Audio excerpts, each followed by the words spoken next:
walaalkaa dhiganayo abaaykaa dhiganayo intaa meel soo istaagtaa isoo caysay maxaa siilka aad wareejinayso sida masafta ma kugu soo yaraad ii sheeg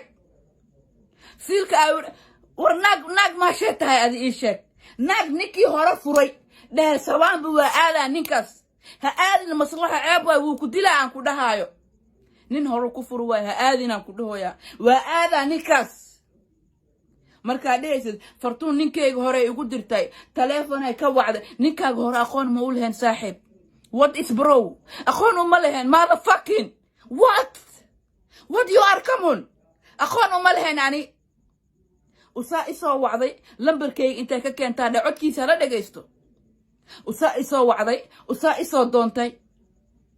maslaxo israacdeena liidha gurigeedan ka soo waayntay nin horta markuu catoosh baxo oo la soo xareysanayo naag ma shay tahay adi maslaxo ani ma ku sii caanay caatin kale TikTok soo dhig mise YouTube soo dhig balan waxay ugu tahay maslaxo inaan ani meel ku soo fadhiis